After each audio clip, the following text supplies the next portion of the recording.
Chapter 1. The stagnant chimes of Bloomsbury, the month of November, had descended upon London with a particular malice, wrapping the city in a pea-soup of fog so dense that the gas lamps of Baker Street appeared as nothing more than sickly, blurred ambers in a sea of grey. Inside our quarters at 221B, the atmosphere was scarcely more luminous. Sherlock Holmes had spent the better part of the morning in a state of profound ennui, curled in his armchair like a lean, predatory bird, his fingers stained with the pungent nitrates of some arcane chemical experiment. "I see, Watson," he remarked suddenly, his voice cutting through the silence like a scalpel, "that you have returned to your old habit of frequenting the Turkish baths at Wigmore Street." I looked up from the British Medical Journal, startled. "My dear Holmes, how on earth could you know that?" "I have been sitting here with you for the last hour, and I haven't mentioned a word of my morning's excursion." Holmes gave a thin, languid smile, though his eyes remained fixed on a bubbling test tube. "The boots, Watson. You have polished them, but the peculiar reddish clay caught in the welt of the left heel is found only where the street is currently being excavated near the entrance of those very baths. Furthermore, there is a faint, lingering aroma of eucalyptus about your persona staple of their steam room sand. Your complexion has that particular rosy glow that only follows a vigorous scrubbing. It is a simple matter of observation, commonplace perhaps, when you explain it," I sighed, "but a miracle to the uninitiated. Life is infinitely stranger than anything which the mind of man could invent," he muttered, tossing the test tube aside. "I am starving for something strange, Watson. London has become a desert of mediocrity. The criminals are as dull as the weather." As if in answer to his complaint, a frantic drumming sounded upon our door, followed by the heavy, hurried tread of someone ascending the stairs. A moment later, Inspector Lestrade of Scotland Yard burst into the room. He looked harried, his collar wilted, and his face pale despite the biting cold outside. "Ah, Lestrade," Holmes cried, his lethargy vanishing in an instant.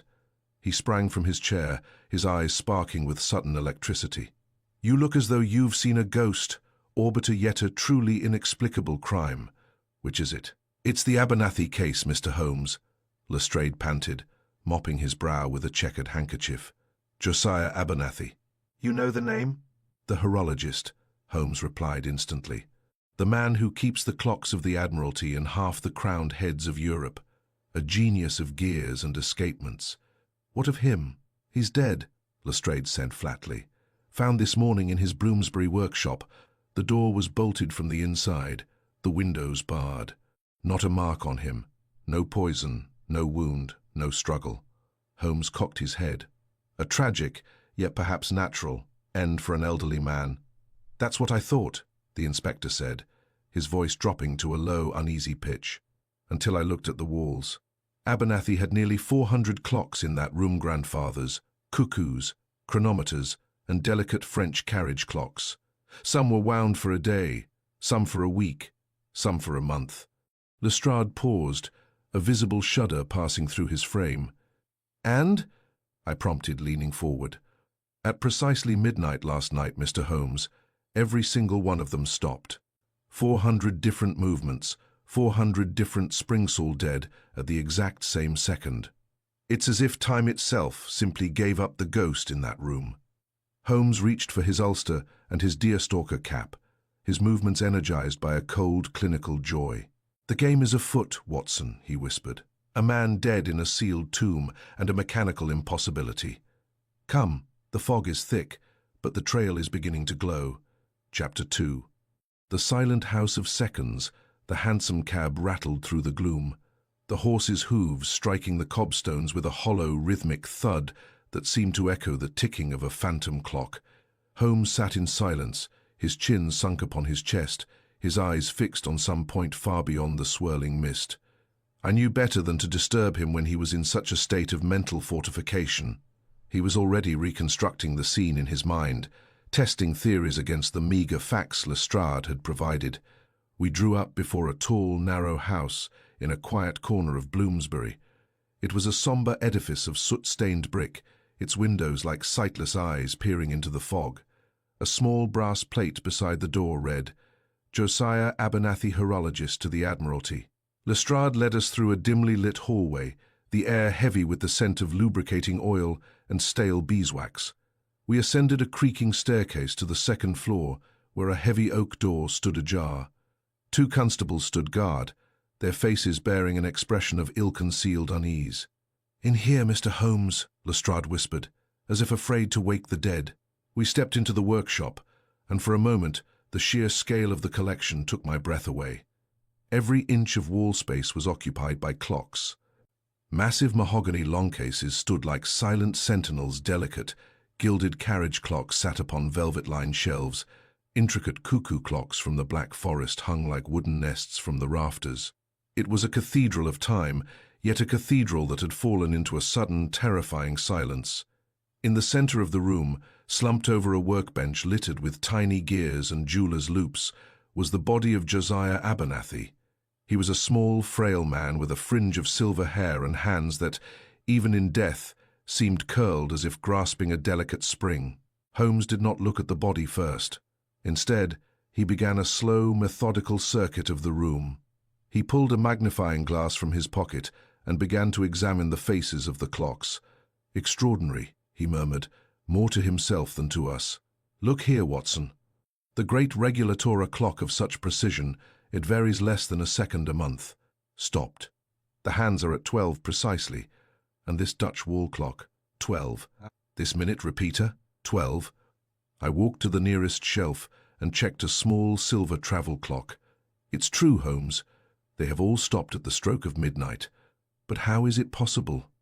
Even if someone had spent hours stopping them manually, they could not have synchronized them to the exact second." "Exactly, Watson," Holmes replied, his eyes dancing with a cold light. "To stop 400 movements simultaneously would require either a miracle or a mastery of physics that borders on the supernatural." He finally turned his attention to the deceased. With practiced ease, he examined Abernathy's fingernails, his pupils, and the corners of his mouth. He lifted the man's right hand, sniffing the fingertips with the intensity of a bloodhound. "No signs of cyanosis," Holmes muttered. "No odor of bitter almonds. No constriction of the pupils to suggest opium or its derivatives. And yet, the man is dead. He was working when it happened. See this escapement wheel. He was in the process of filing a tooth. The file is still resting against the metal." "Heart failure?" I suggested. The shock of the clock stopping might have been too much for an old man. A tempting theory, Watson, but it fails to account for the primary mystery. Which came first, death or the stillness? Holmes knelt on the floor, his nose inches from the dusty floorboards. He crawled toward the window, which was indeed barred with heavy iron grates, and then toward the door. "The door was bolted, you say, Lestrade?" "Bolted and locked from the inside, sir," the inspector confirmed. "We had to take a shoulder to it to get in. The bolt is a heavy brass affair. There's no trickery of wires that could have slid it into place from the hallway." Holmes stood up, dusting his knees. His gaze fell upon a small, unassuming wooden box on a pedestal near the victim's elbow. It was the only object in the room that did not appear to be a clock. It was an intricate puzzle box of Oriental design, its surface inlaid with mother-of-pearl. "And what is this?" Holmes asked, reaching out. "Careful, Mr. Holmes," Lestrade cried. "We haven't moved anything yet." Holmes ignored him, his long, thin fingers dancing over the surface of the box. "It is unlocked," he noted. He lifted the lid. Inside lay a single, crumpled piece of parchment. He smoothed it out on the workbench. I leaned over his shoulder. On the paper, written in a shaky, hurried hand, were 3 words: "The shadow returns." "The shadow," I whispered. What could that mean? Holmes' face had gone uncharacteristically grim. He tucked the paper back into the box and looked toward the window, where the fog pressed against the glass like a living shroud. "It means, Watson, that we are not merely dealing with a mechanical anomaly. We are dealing with a ghost from the Pastone who understands that the most effective way to kill a man is to first stop his world from turning." He turned to Lestrade. "Who was the last person to see Abernathy alive?" "His ward, a Miss Clara Vance," Lestrade replied. "She lives in the rooms above. She claims she heard nothing last night, only the silence." "The silence," Holmes repeated softly. "A most peculiar sound to hear. Let us speak with Miss Vance." I suspect she may be the first gear in this very complicated machine. Chapter 3. The ward's testimony leaving the eerie stillness of the workshop behind. We ascended a narrower flight of stairs to the third floor, the domestic sanctuary of the Abernathy household. The transition was stark. Whereas the floor below had been a chaotic temple to mechanics, this landing smelled faintly of lavender and dried rose petals, distinctively feminine and tidy. Lestrade knocked gently upon a white-panelled door. A muffled voice bade us enter. Miss Clara Vance was seated in a small, chintz-covered armchair by the window, her figure silhouetted against the relentless grey fog outside. She was a young woman, perhaps no more than 22, with pale, delicate features framed by dark hair that had been hastily pinned up. Her eyes, red-rimmed from weeping, widened slightly as we entered, her gaze darting nervously from Lestrade to Holmes. "Miss Vance," Lestrade began with uncharacteristic gentleness, "this is Mr. Sherlock Holmes and Dr. Watson. They are assisting Scotland Yard in looking into the tragic circumstances of your uncle's death." She half rose, clutching a damp handkerchief, then sank back down. "Mr. Holmes, I have heard of you, of course. Uncle Josiah spoke of your mind with great admiration. He often said you were the only man in London whose brain worked with the precision of a chronometer.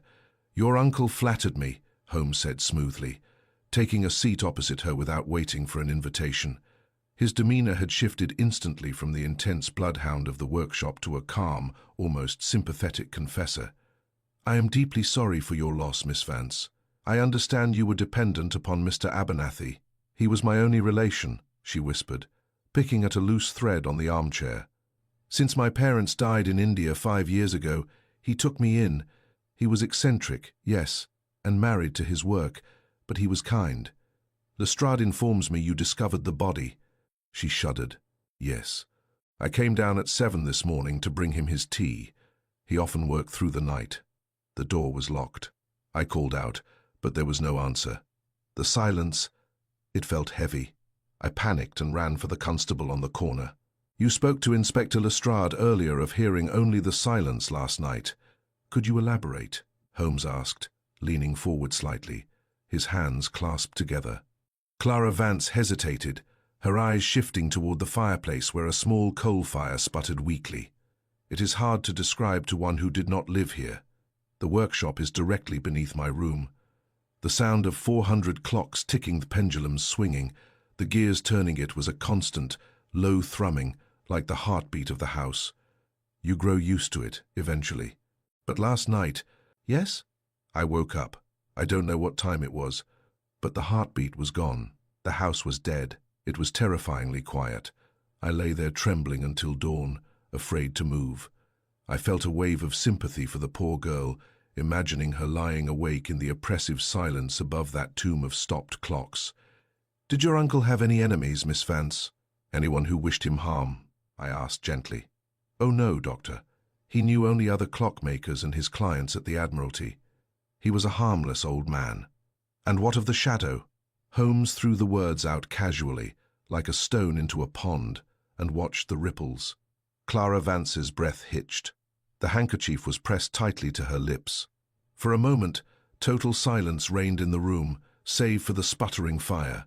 I do not know what you mean," she stammered, her voice tight. "A phrase found among your uncle's effects," Holmes lied smoothly, concealing the discovery of the puzzle box. "Does it mean nothing to you?" "Nothing," she insisted, though her pallor had deepened significantly. "Perhaps it was some technical term he used." Holmes studied her for a long moment, his gaze dissecting but not unkind. "I see. One last question, Miss Vance. The noise of the clockset must have been difficult to sleep through, even when one is accustomed to it." "It was dreadful," she confessed, seeming relieved to change the subject, especially on damp nights when the wood creaked. "I always take a few drops of laudanum in water before retiring at 9 o'clock. Otherwise, I should never rest." "A sensible precaution," Holmes murmured. He stood up briskly. "Come, Watson, we have intruded upon Miss Vance's grief long enough. Thank you for your time." We descended the stairs in silence. It was not until we were out on the street, the fog swirling thick around our ankles, that Holmes spoke. "Well, Watson, what did you make of the bereaved niece?" "A tragic figure," I said. clearly terrified and grieving. Her description of the silence was most evocative. Holmes gave a short, derisive snort. Her description of the silence was eloquent, Watson. Her explanation for hearing it, however, was a lie. A lie. But Holmes, she seemed so sincere. Did you not observe the bedside table? Holmes stopped under the blurred light of a gas lamp, his eyes gleaming. She claimed she takes laudanum in water every night at 9 to sleep through the noise. Yet the carafe of water by her bed was filled to the brim, and the glass beside it was bone dry, without the slightest residue of the tincture. Furthermore, the stopper of her laudanum bottle was sealed with a thin layer of undisturbed dust. My jaw dropped slightly. She didn't take her sleeping draught last night. Precisely. Which means she was lying about being asleep at 9. And if she was awake, Watson, why was she waiting until midnight to notice the silence? Miss Clara Vance knows far more about the stopping of those clocks than she admits. And her reaction to the shadow suggests she knows exactly what ancient fear came calling last night. Chapter 4. The shadow in the attic. The fog had transitioned from a pale grey to a bruised, sickly purple by the time we reached the corner of the street. Holmes walked with a brisk, agitated energy, his cane tapping sharply against the pavement. "You see, Watson," he said, his voice dropping to a conspiratorial whisper, "whenever a witness provides a detail that is unnecessary to their story, such as the specific use of a sleeping draught, it is almost always a defensive maneuver. Miss Vance wanted us to believe she was incapacitated by sleep so that we would not ask what she was doing during those silent hours before midnight. She was not sleeping, she was waiting. But for whom, or what?" I asked, struggling to keep pace. "That is the question that shall lead us to the heart of this mechanical labyrinth. But look, here is our intrepid friend again." Inspector Lestrade emerged from the gloom, his face flushed with the triumph of a man who believed he had just closed a difficult case. "I've got him, Mr. Holmes," he cried, waving a grimy piece of paper. "I've got the man who did for old Abernathy. My men picked him up trying to pawn a high-grade Admiralty chronometer in Clerkenwell not an hour ago." "And who is this unfortunate individual?" Holmes asked, his eyebrows arching with mild interest. "Arthur Pendergast," Lestrade replied proudly. "He was Abernathy's head assistant until 6 months ago. The old man sacked him for irregularities, which is a polite way of saying the courtier, sketching out secret Admiralty designs to sell to the highest bidder. He's a mechanical genius, they say, but a man of low character and a violent temper.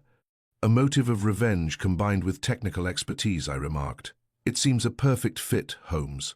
"Perhaps too perfect," Holmes murmured. "Where is this Pendergast now?" "In a holding cell at Bow Street. But I've just come from his lodgings in Saffron Hill. You'll want to see what we found there. It's the very proof of the crime." We followed Lestrade to a cramped, soot-stained attic room that smelled of rancid grease and cheap gin. The floor was littered with brass filings and discarded springs. On a scarred wooden table sat a device that looked like a grotesque parody of a clucker mass of copper coils, heavy magnets, and a large vibrating tuning fork. "It's an electromagnetic pulse generator," Lestrade explained, puffing out his chest. "One of my men who was in the Royal Engineers recognized it. He says if you triggered this near a room full of delicate hairsprings, the magnetic surge would seize every metal movement instantly. It explains everything, Mr. Holmes. The clock's stopping, the lack of a struggle-lit science used for murder." I looked at the machine with a sense of dread. And Abernathy? Could such a surge kill a man? "Pendergast claims the old man had a weak heart," Lestrade said. "A sudden, massive vibration or the shock of the sound could have done it.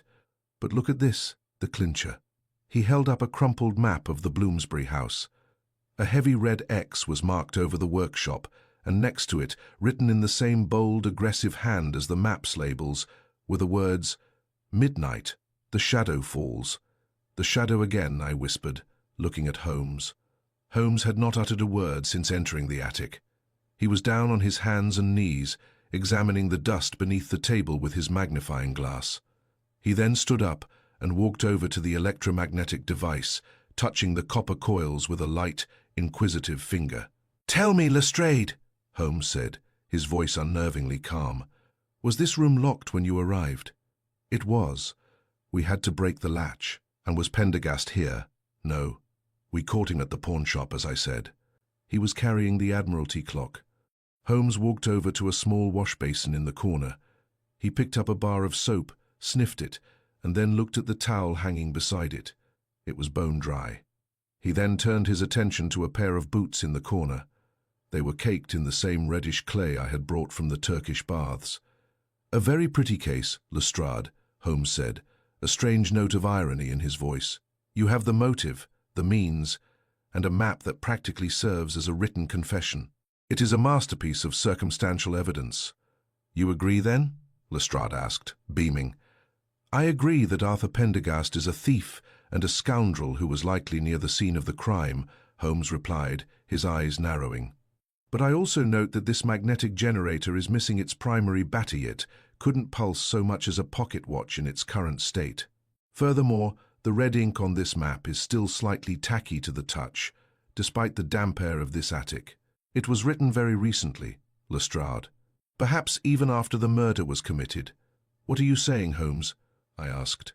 "I am saying, Watson, that when a trail is this easy to follow, it is usually because someone has gone to great lengths to pave it for us. Pendergast is a convenient villain, but he is merely a pawn. He was meant to be caught. The true shadow is still at large, and I suspect he is currently enjoying the fact that Scotland Yard is so easily satisfied." Holmes turned toward the door, his face a mask of cold determination. "Come, Watson, we must return to Bloomsbury. I wish to examine the one clock in that house that did not stop at midnight." "But they all stopped," I cried. "No, Watson. There is one clock that never stops, provided the heart is still beating.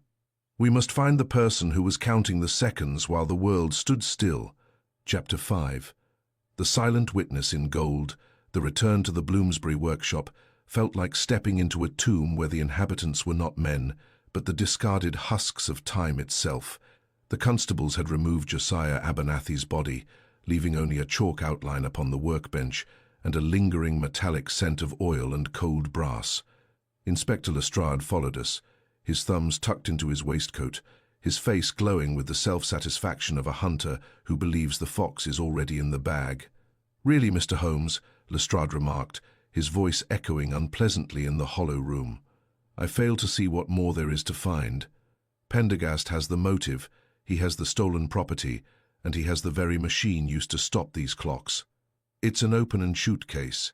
The Yard could have handled this without your extracurricular observations." Holmes did not deign to reply. He had stripped off his ulster and was once again prowling the perimeter of the room.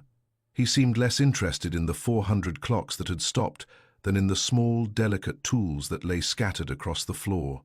He picked up a pair of tweezers, examined them under his glass, and tossed them aside with a grunt of dissatisfaction. "Tell me, Lestrade," Holmes said, pausing before a magnificent marine chronometer encased in a heavy glass dome. "Did Pendergast mention why he chose to mark his map with the shadow returns?" "A bit of dramatic flair, I expect," Lestrade shrugged. "Criminals of his sort often have a touch of the theatrical. It makes them feel more important than the common thieves they are." "Theatricality is a tool of the intelligent, Lestrade, not the desperate," Holmes countered. He knelt before the marine chronometer, a masterpiece of clockmaking known as the Admiralty No. 001. It was the pride of Abernathy's collection, a device designed to keep perfect time even in the tossing gales of the Atlantic. I leaned in closer. "It stopped at midnight, just like the rest, Holmes." "Indeed it did, Watson. But look at the escapement." He pointed with a long, thin finger. "This chronometer is a special commission. To prevent interference from the ship's hull and the shifting magnetic fields of the poles, Abernathy constructed the entire balance wheel and hairspring out of a specialized non-ferrous alloy palladium and gold. It is, by its very nature, entirely immune to magnetism." Lestrade's face fell slightly, though he maintained his stubborn posture. "So? Perhaps his machine was stronger than we thought. Magnetism cannot pull that which is not magnetic, Inspector. It is a law of physics, not a matter of strength," Holmes said, his voice dropping to a low, dangerous hum of excitement. "If Pendergast's magnetic pulse had been triggered, this cloak and at least a dozen others in this room made of similar materials would have continued to tick quite happily. And yet, it sits as silent as the grave." He reached out and gently lifted the glass dome. Using his magnifying glass, he peered into the microscopic gears of the chronometer. I watched his face closely. For a fleeting second, his eyes widened, and a sharp intake of breath hissed through his teeth. He had found it-thin consistency that shattered Lestrade's theory. "What is it, Holmes?" I asked, my heart quickening. "What have you seen?" Holmes straightened up, his expression instantly becoming a mask of detached calm. He pulled a silk handkerchief from his pocket and wiped his fingers with meticulous care. "A trifle, Watson. A mere speck of dust that has no business being in a vacuum-sealed chronometer," he said evasively. "Dust? But that proves nothing," Lestrade cried. "On the contrary, Inspector, it proves everything. It proves that the clocks were not stopped by a pulse of energy, nor by a mechanical hand. They were stopped by an intervention so subtle that even Josiah Abernathy, the master of gears, did not see it coming until it was too late." Holmes turned to the window, staring out at the fog. I knew that look. He had seen the truth, but it was a truth so dark that he was not yet ready to share it. The secret clue was now locked away in the high-functioning cabinet of his mind. "Watson," he said suddenly, "do you remember the case of the vanishing valet in '82, the one where the victim was found in a locked cellar?" "I do," I replied, puzzled. "But what has that to do with everything and nothing?" "It reminds me that the most obvious exit is often the one people refuse to look at, because it is too simple. Lestrade, keep your man Pendergast in his cell. He is a thief, certainly, and he deserves a night on a hard cot, but he is no murderer." "Then who is?" Lestrade demanded, his temper beginning to flare. "Someone who knows that the best way to hide a leaf is in a forest," Holmes replied enigmatically. "And the best way to hide a murder is behind a miracle. We must return to Baker Street. I have a sudden urge to consult my files on the chemical properties of reresinsand, perhaps a look at the personal history of the late Mr. Abernathy's business rivals." As we left the room, I looked back one last time at the silent clocks. They felt less like evidence now and more like a row of tombstones. Holmes was silent during the carriage ride, but his fingers were drumming a frantic, irregular rhythm against his knee. The game had shifted. We were no longer looking for a man with a machine, but a shadow with a much more lethal design. Chapter 6. The echo of the second strike the night that followed our visit to Bloomsbury was one of the most trying I have ever endured in the company of Sherlock Holmes. Upon our return to Baker Street, he did not seek rest. Instead, he transformed our sitting room into a chaotic laboratory of the mind. The air was thick with the acrid fumes of hydrochloric acid and the pungent, pine-like scent of the resins he had mentioned. Holmes himself was a study in manic intensity. He paced the length of the room with the tireless gait of a caged panther, his dressing gown fluttering behind him. At intervals he would seize his violin and wring from it a series of discordant, screeching notes that set my teeth on edge, only to set the instrument down abruptly and dive back into a stack of dusty almanacs and patent records. "For heaven's sake, Holmes," I cried out as the clock struck 3 in the morning. "Even a machine needs oil and rest. You are fraying your nerves to ribbons." He turned to me, his eyes glowing with a feverish, almost frightening light. "The machine is running hot, Watson, because the friction is increasing. Do you not see it? The shadow is not a ghost. It is a precision. It is an artist who uses the laws of the universe to paint a masterpiece of terror. But the paint is what I must identify." He snatched up a small vial of a translucent, amber-colored liquid he had distilled. "Resin, Watson. Natural resins, when vaporized and introduced into a closed environment, can create a microscopic film. In most cases, it is harmless.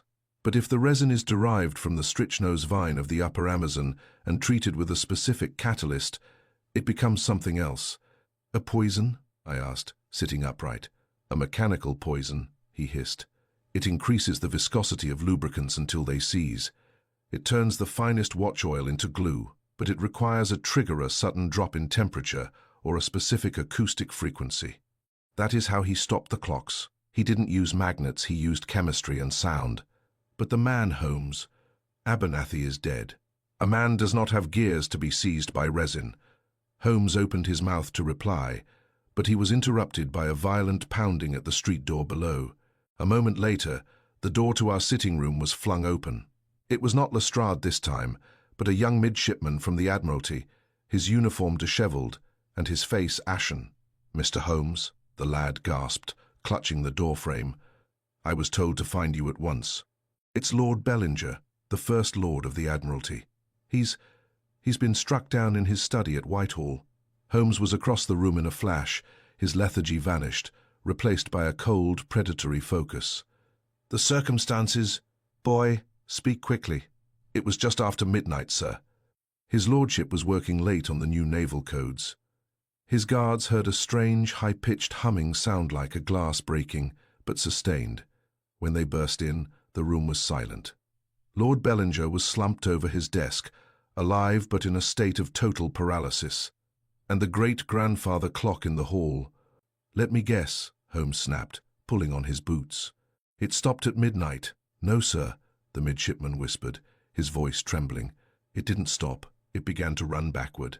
I stood frozen in horror, but Holmes let out a short, sharp laugh that had no mirth in it. It was the sound of a man who has finally seen the hidden hand in a game of cards. "Backward, bravely played." Holmes cried, his movements now erratic and jerky as he grabbed his hat and coat. "The shadow does not merely stop time, Watson I mocks it. He is showing us that he can unravel the very fabric of our order." Lord Bellinger was the man who commissioned the number 01 chronometer. The connection is no longer a thread, it is a cable. "Holmes, wait," I shouted as he bolted toward the stairs. "You haven't eaten, you haven't slept, you are in no fit state." "I am in the only state that matters, Watson," he shouted back from the landing. "I am in the state of the hunter who has caught the scent of the tiger. To Whitehall. If we are a second too late, the shadow will not just be a name in a puzzle box, it will be the shroud that covers London." He practically fell down the stairs in his haste, nearly colliding with Mrs. Hudson. I hurried after him, my heart hammering against my ribs. As we stepped out into the freezing night, the fog seemed to have thickened, turning the city into a distorted nightmare version of itself. Holmes was muttering to himself, his fingers dancing in the air as if he were manipulating invisible gears. The frequency, the resonance of gold and palladium, the backward skip of the escapement. Yes, yes, it is all there. He hailed a cab with a piercing whistle, his behavior so wild that the driver looked ready to whip his horse and flee. We climbed inside, and as the carriage surged forward, Holmes leaned back, his face disappearing into the shadows of the cab.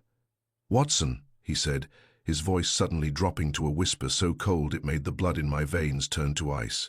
"Keep your service revolver ready. We are no longer investigating a murder. We are walking into a trap that has been winding itself for 20 years, and I fear that I am the only one who knows whose hand is on the key."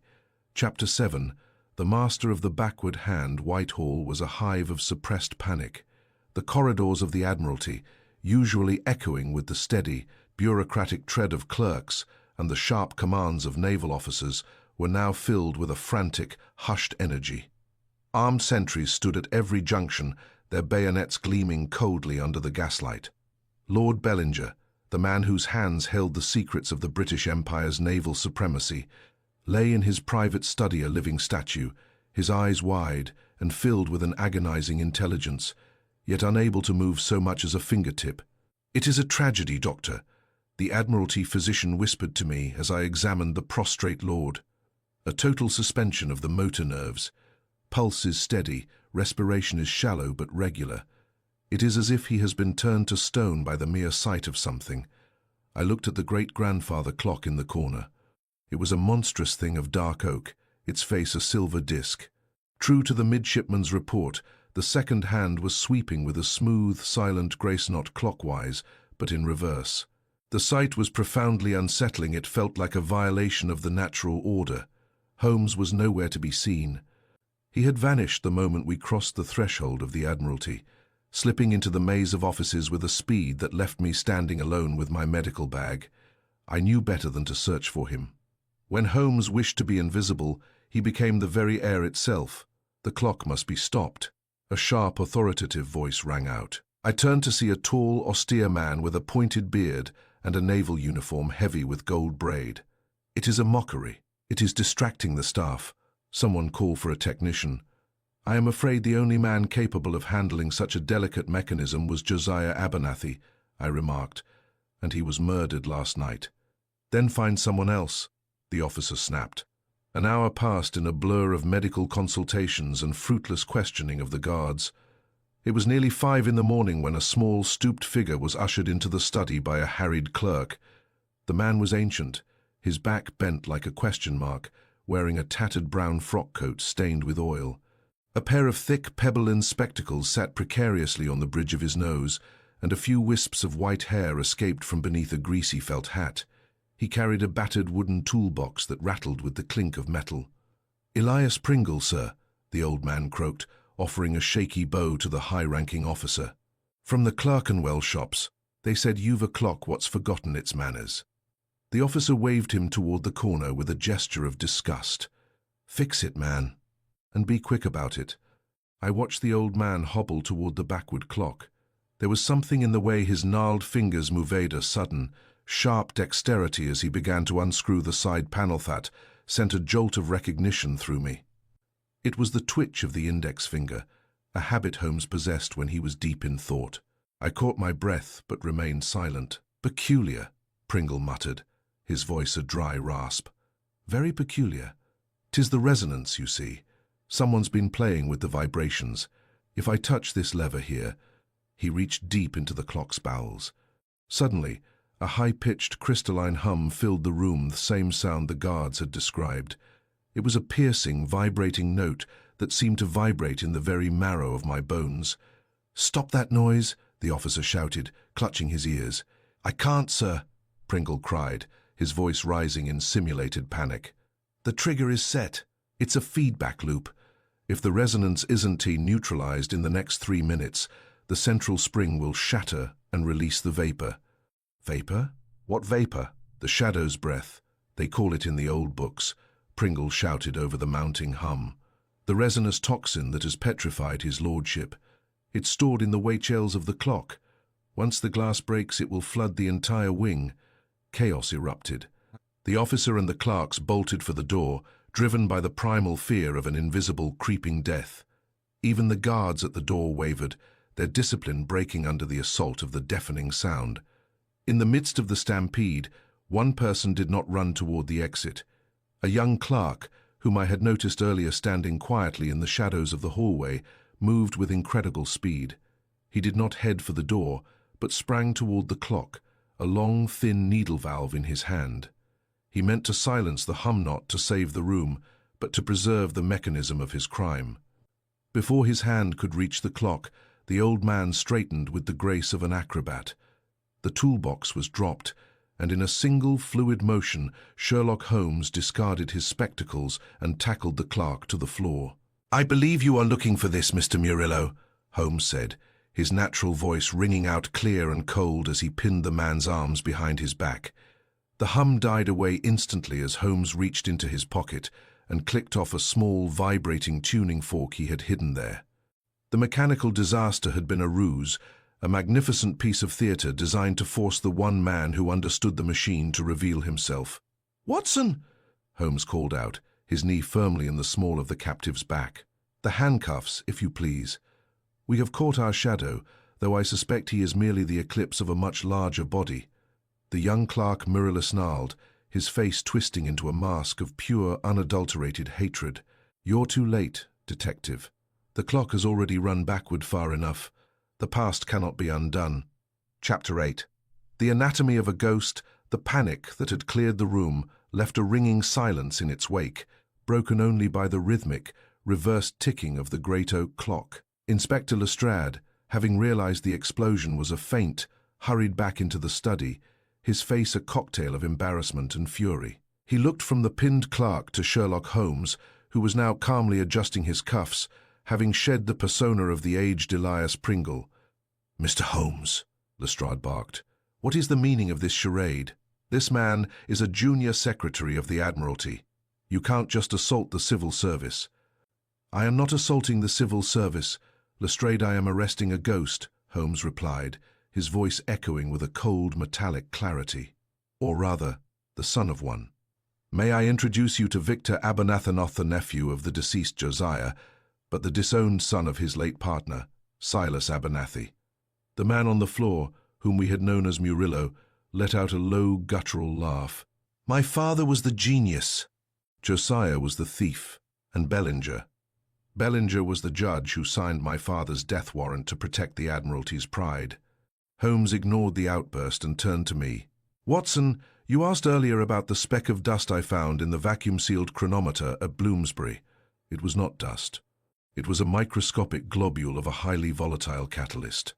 It was the final piece of the puzzle. He stepped toward the center of the room, his eyes sweeping over the gathered officials who were beginning to creep back into the doorway. The mystery of the 400 clocks was never a matter of magnetism, Holmes began, his tone that of a professor in a lecture hall. It was a masterpiece of chemical engineering and acoustic resonance. Victor here, having inherited his father's brilliance and a soul blackened by vengeance, devised a method to stop time. He introduced a vaporized racina derivative of the strychnos vininto the workshop and the Admiralty offices. Under normal circumstances, this resin remains a thin, harmless gas. But when exposed to a specific acoustic frequency trigger note, it undergoes a near-instantaneous polymerization. It turns the oil into glue, I whispered, remembering our late-night laboratory session. Precisely, Watson. The shadow's breath. When Victor struck a specific note on a high-frequency tuning fork perhaps, hidden in that very puzzle box, the resin, in every clock within range, solidified. The gears seized. The delicate hairsprings were locked in a tomb of synthetic amber. And Josiah Abernathy, who spent his life obsessed with the purity of his air-sealed chambers, never realized he was breathing in his own executioner. But the man's death? Lestrade asked. And Lord Bellinger's paralysis? The resin is not merely a mechanical poison, Holmes said, his face darkening. In the workshop, the concentration was high. When the clocks stopped simultaneously, the sudden silence was accompanied by a subsonic vibration, a death knell Victor had calculated. For a man with a weak heart like Josiah, the physical shock of the resonance was enough to stop the pump. For Lord Bellinger, a more sophisticated delivery was required. Holmes gestured toward the backward-running clock. The weights of this clock were filled with the resin and the catalyst. Victor, acting as a clerk, ensured the room was primed. At midnight, he triggered the resonance. The high-pitched hum the guards heard was the sound of the catalyst being atomized. Lord Bellinger did not just see something, he inhaled a neurotoxin designed to mimic the stopping of a clock. He is not dead, but his nervous system has been seized just like the gears. And why the backward clock, Holmes? I asked. Surely that was unnecessary. It was the signature of a vengeful artist, Holmes replied, looking down at Victor. 20 years ago, Silas Abernathy was blamed for a naval disaster near the Cape of Good Hope. The Admiralty claimed his chronometers were faulty. In truth, the ship, the Shadow, was lost because Lord Bellinger, then a young captain, had misread his charts. Josiah Abernathy provided the false testimony that ruined Silas, and Silas eventually took his own life in a debtor's prison. Victor wanted to show them that he could make time go back to the moment of the chromato, the moment the shadow was cast. Victor Abernathy looked up, his eyes burning with a fierce, mad light.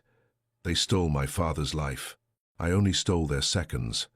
Every clock that stopped was a heartbeat my father never had. Every second this clock runs backward is a step closer to the truth. The truth is in your pocket, I believe, Holmes said, reaching down and extracting a small, silver-plated tuning fork from Victor's waistcoat. And the antidote to Lord Bellinger's condition is likely in your lodgings. Lestrade, I suggest you search for a bottle labelled with the same resin's chemical signature. The polymerization can be reversed by a simple application of ether vapor. Lestrade signalled his men to haul Victor away. As the prisoner was led out, he turned his head and spat at the base of the backward clock. You're a clever man, Holmes, he hissed, but you can't restart a heart that's been broken for 20 years. Holmes watched him go, his expression unreadable. A profound truth, Watson, he murmured. Even the finest horologist cannot repair the damage done by a single well-placed lie. Chapter 9. The reversal of the pendulum, the arrest of Victor Abernathy, was not the explosive climax one might expect from a man who had brought the Admiralty to its knees. Instead, it was a somber, almost funeral affair. As Lestrade's men tightened their grip on his arms, Victor did not struggle. He merely looked at the backward-running clock with a peculiar, haunting smile, as if he had already achieved a victory that no prison cell could take away. "The machinery of justice," Victor whispered, his voice cracking with a dry, bitter mirth, "is far more cumbersome than the gears of a clock, Mr. Holmes. It took 20 years for my father's name to be spoken in this room again. I should say the timing was perfect. As he was led into the swirling fog of Whitehall, Holmes did not follow. He remained by the great oak clock, his eyes fixed on the silver face. He seemed to be listening to the reverse ticking, a sound that now felt less like a threat and more like a lament. "The antidote, Holmes," I reminded him, placing a hand on his shoulder. "Lord Bellinger remains in a state of suspended animation. If your theory holds, we must act before the neural paralysis becomes permanent." Holmes snapped out of his reverie. "Quite right, Watson. The clinical mind must take precedence over the philosophical. Lestrade has sent a flying squad to Victor's rooms in Spitalfields. They will find a series of pressurized canisters. One will be marked with a Greek deltaeth sign for change, or in this case, the chemical solvent. It was nearly dawn by the time the canisters arrived. Under Holmes' precise direction, the Admiralty's medical staff administered a controlled ether vapor treatment to the First Lord. I watched with professional fascination as the stone began to soften. The rigidity left Lord Bellinger's jaw, a faint, shuddering breath escaped his lips, and finally, his eyes wide with terror blinked with the slow, dawning realization of a man returning from a long journey. The clock," Bellinger croaked, his voice a mere shadow of its former authority. "The clock has been neutralized, my lord," Holmes said, stepping into the man's line of sight, "and the secret of the shadow has been brought to light. I believe you have much to discuss with the Home Office regarding a certain naval inquiry from 20 years ago." Bellinger's face paled, not from the toxin, but from the weight of a resurrected conscience. He turned his head away, unable to meet the detective's piercing gaze. "We left the Admiralty as the sun began to bleed a weak, sickly orange through the London mist. The city was waking up, oblivious to the fact that its very perception of time had nearly been shattered. In the hansom cab back to Baker Street, Holmes was uncharacteristically quiet. The manic energy of the previous night had evaporated, leaving behind a weary sagacity. "A remarkable case, Holmes," I said, breaking the silence. "The way you deduced the chemical nature of the stoppage from a single microscopic globule in that chronometer was a masterstroke. I must admit, even I thought for a moment that we were dealing with the supernatural. The supernatural, Watson, is merely the natural for which we have not yet found the laws," he replied, leaning his head against the rattling side of the cab. "Victor Abernathy was a man of immense talent. Had his energies been directed toward creation rather than vengeance, he might have been the greatest horologist of our age. Instead, he became a ghost, haunting the halls of those who wronged his father. And the clocks in Bloomsbury?" I asked. "Will they ever run again? With enough ether and patience, yes. But they will never quite be the same. Once a mechanism has been forced to stop against its will, there is always a lingering tension in the spring. It is the same with men, Watson. We are all wound for a certain duration. Some of us tick loudly, some softly, but we all fear the hand that comes to stop the pendulum."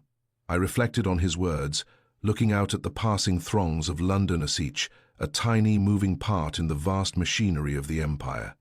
I thought of Clara Vance, who had lied out of fear for her uncle's secret, of Pendergast, the thief who was framed by a superior intellect, and of the old man Josiah, who had died in a tomb of silence. "You saved the Admiralty, Holmes," I said, "and perhaps the reputation of the Navy." "I saved nothing but a few gears and a politician's life," Holmes muttered, closing his eyes. "The truth of Silas Abernathy remains the only thing of value salvaged from this wreckage. And that, I fear, is a debt that even the Queen's Exchequer cannot fully repay." As we pulled up to 221B, the familiar sight of Mrs. Hudson's tidy curtains and the warmth of our rooms felt like a sanctuary. But as I stepped onto the pavement, I found myself checking my own pocket watch with a sudden, irrational anxiety. It was ticking steadily, the gold casing warm against my palm. "Still running, Watson?" Holmes asked with a ghost of a smile as he stepped out after me. To the second, Holmes.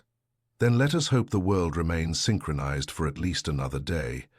I find that I have a profound desire for a pot of strong coffee and a sleep that is not measured by the chimes of a clock. Chapter 10. The last chime of memory a week had passed since the fog had lifted from the spires of Whitehall, and a crisp, biting winter sun now illuminated the soot-darkened brickwork of Baker Street. Within the familiar sanctuary of our sitting room, the acrid scent of Holmes' chemical experiments had been replaced by the more domestic aroma of Mrs. Hudson's excellent break-fast-grilled kidneys and fresh toast. Holmes sat by the window, the morning edition of the Times spread across his knee. He looked remarkably refreshed, the manic intensity of the clock mystery having settled into a quiet, thoughtful composure. He had spent much of the morning reorganizing his index of criminal biographies, though I noticed his gaze frequently strayed toward the mantelpiece, where the small, mother-of-pearl puzzle box from Josiah Abernathy's workshop now sat as a grim souvenir. "I see by the morning papers, Watson," he remarked, tapping a column with his pipe stem, "that the Admiralty has quietly announced the early retirement of Lord Bellinger. The official reason is failing health, a result of his unfortunate collapse, but the subtext for those of us who can read between the lines is a complete restructuring of the Naval Intelligence Department." "And what of Victor Abernathy?" I asked, pouring a second cup of tea. "He has been committed to Broadmoor," Holmes replied, his voice tinged with a rare note of regret. "The experts in mental alienation have declared him a genius of disordered faculties. He does not speak, they say, except to count the seconds aloud. He believes he is keeping the world's clocks in sync with his father's heartbeat. A tragic end for a man who could have been the second Harrison. And the girl, Clara Vance? She has inherited her uncle's estate, though the workshop in Bloomsbury has been closed forever. She wrote to me yesterday, expressing her gratitude. It seems the Admiralty, in a sudden fit of conscience, no doubt spurred by the fear of public scandal, has settled a significant pension upon her as restitution for the clerical errors that ruined her father's partner. It is a small victory for justice, though it cannot bring back the dead." I leaned back in my chair, reflecting on the extraordinary web of deception we had unraveled. "You know, Holmes, when I think back on it, the most terrifying aspect was not the toxin or the stopped clocks. It was the sheer, cold precision of Victor's hatred. He waited 20 years to strike. It makes one wonder how many other shadows are walking the streets of London, waiting for their own midnight." Holmes gave a thin, enigmatic smile. "London is a city of echoes, Watson. We walk upon the bones of the past every day. Most men are content to listen only to the present, but for those of us who study the mechanics of human nature, the past is a clock that never truly stops ticking." "But the backward clock, Holmes," I exclaimed. "I still find myself waking in the night, hearing that reverse rhythm. It felt as though time itself were being unmade. A clever illusion, Watson, and nothing more. Victor understood that to unnerve a man, you must challenge his most fundamental certainties. We believe time moves forward because we see the sun rise and set, and because our mechanical toys tell us so. By reversing the escapement, Victor did not change time, he merely changed the perception of it. It is a reminder that even the most solid institutions, the Admiralty, the law, the Crown itself, are built upon perceptions that can be shattered by a single determined mind." He stood up and walked to the mantelpiece, picking up the puzzle box. He turned it over in his long, thin fingers. "The shadow was never a ghost, Watson. It was a memory. And memories, unlike machines, cannot be repaired with a file and a drop of oil. They must be faced, or they will eventually seize the heart." The door opened, and Mrs. Hudson appeared with a tray to clear the remains of breakfast. She paused, looking at the puzzle box in Holmes' hand. "Is that the end of it then, Mr. Holmes?" she asked in her motherly way. "That nasty business with the clocks." "It is, Mrs. Hudson," Holmes said, replacing the box on the shelf with a definitive click. "The weights have been wound, the pendulum has swung, and the chimes have finally fallen silent. We are at Persuntal. The next discordance in the music of London calls us out into the fog. As if on cue, a sharp, urgent ring echoed from the street door below. Holmes' eyes instantly brightened, the lethargy of the morning vanishing in a flash. He reached for his magnifying glass, a predatory grin spreading across his face. A telegram, Watson. By the speed of the boy's retreat, I should say it is a matter of some urgency. Perhaps the world is not quite as synchronized as we hoped. I watched him as he tore open the envelope, his brilliant, restless mind already leaping toward a new puzzle. I realized then that while the clocks of Bloomsbury had stopped, the extraordinary machine that was Sherlock Holmes would never cease its tireless work so long as there was a mystery to be solved. "Well, Holmes," I asked, my own heart quickening. "What is it?" "A singular problem in the Kentish hop fields, Watson. A man has disappeared from a locked carriage while it was in motion. Pack your bags, my dear fellow. The game is afoot." Chapter 11. The final settlement of Silas Abernathy, though the official records of the clock that stopped at midnight were neatly filed away in the archives of Scotland Yard, and Lord Bellinger had vanished into the quiet ignominy of a country estate, the case refused to fully vacate our rooms at Baker Street. The mystery had left a lingering coldness, a sense that while the gears were turning again, the rhythm of London had been permanently altered.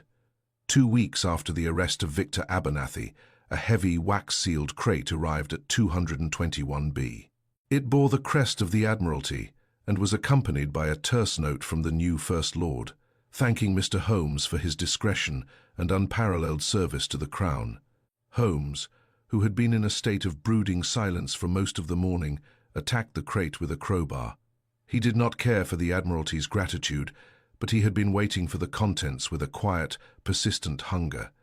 As the lid creaked open, it revealed not gold or medals, but a collection of dusty, hand-bound journals and a series of intricate brass diagrams. "The personal papers of Silas Abernathy," Holmes murmured, his eyes alight with a sudden, reverent curiosity. "Recovered from the evidence lockers where they have languished for 2 decades. The Admiralty had no further use for faulty records, and so, at my request, they have been transferred to me." I watched as he spread the papers across the table.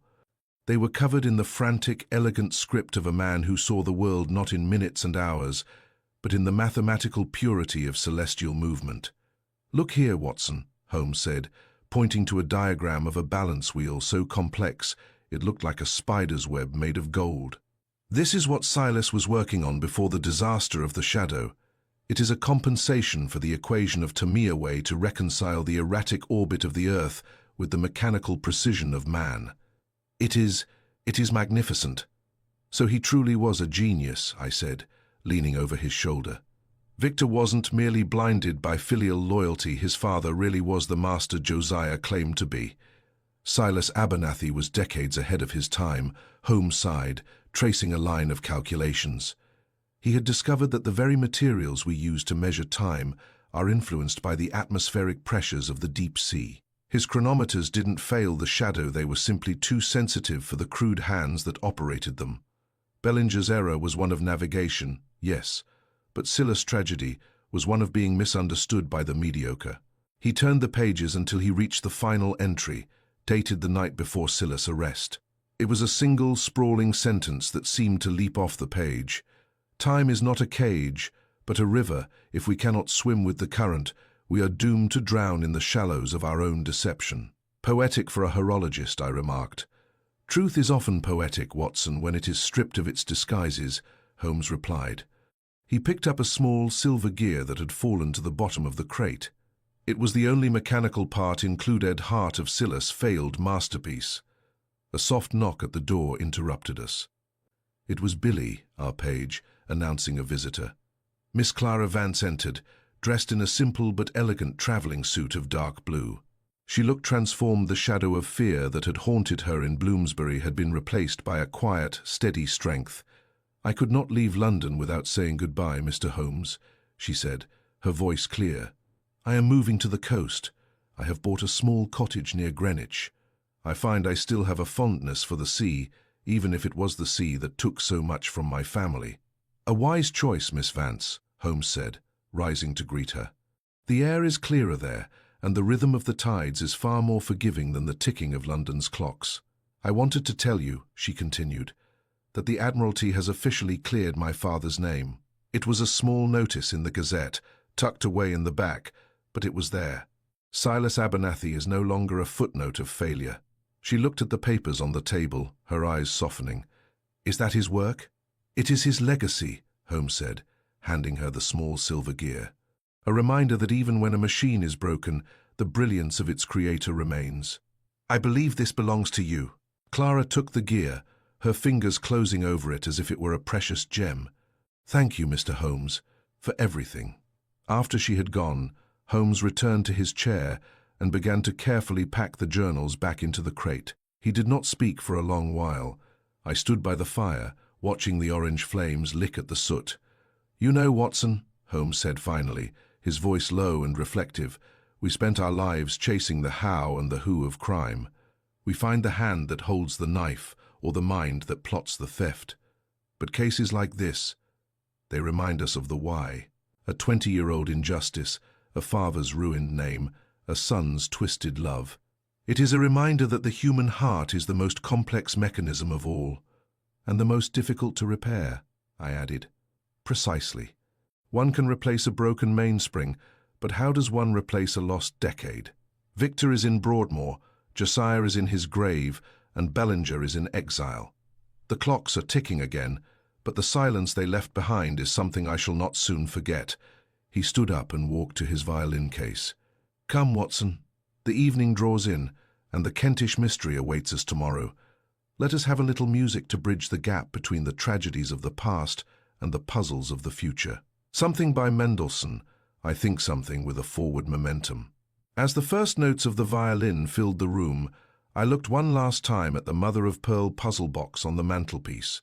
It was just a box now, its secrets extracted, its power to terrify gone. But as the music rose, I couldn't help but feel that somewhere, in the vast fog-shrouded machinery of London, another clock was already beginning to wind itself for a new, and perhaps even deadlier midnight. Chapter 12. The last hand on the dial, the winter of '95, proved to be one of the harshest in memory, the Thames itself threatening to turn to a jagged road of ice beneath the bridges of London. Our excursion into the Kentish hop fields, which had followed so closely on the heels of the Abernathy tragedy, had been a swift and bracing success. Holmes had deduced the vanishing of the passenger to be a clever use of a concealed trapdoor, in the carriage floor a mundane solution to what had appeared a supernatural feat. Yet, as we sat once more by the roaring fire of 221B, the warmth of the hearth seemed unable to fully dispel the chill of the case that had preceded it. On the small side table between our chairs sat a final, unexpected arrival. It was a package from the Greenwich Observatory, containing a heavy, brass-bound pocket chronometer. Accompanying it was a note from the Astronomer Royal himself. It seems, Watson, Holmes said, turning the watch over in his slender fingers, that the wheels of bureaucracy, though slow, can occasionally be moved to a gesture of profound grace. This is the Abernathy number 001, not the one recovered from the Admiralty, but its twin, the one Silas was working on at the moment of his ruin. It has been restored by the finest hands in England. He clicked open the back of the watch. Instead of the usual rhythmic ticking, the device emitted a sound so smooth, so nearly silent, that it felt like the very whisper of the stars. They have called it the Silas Constant, Holmes murmured. It is to be used as the master reference for the naval fleet. The name that was dragged through the mire of a debtor's prison now dictates the time for the greatest navy on earth. It is a cold comfort to a dead man, perhaps, but a vital one for the living. And what of Victor? I asked, looking at the fire. Have you had word from Broadmoor? Holmes' expression grew somber. A letter arrived this morning from the medical superintendent. Victor Abernathy has ceased his counting. He passed away in his sleep 3 nights ago. They found him with his hands folded over his chest, his face bearing a look of such profound peace that the orderlies were quite moved. He died, Watson, at precisely the stroke of midnight.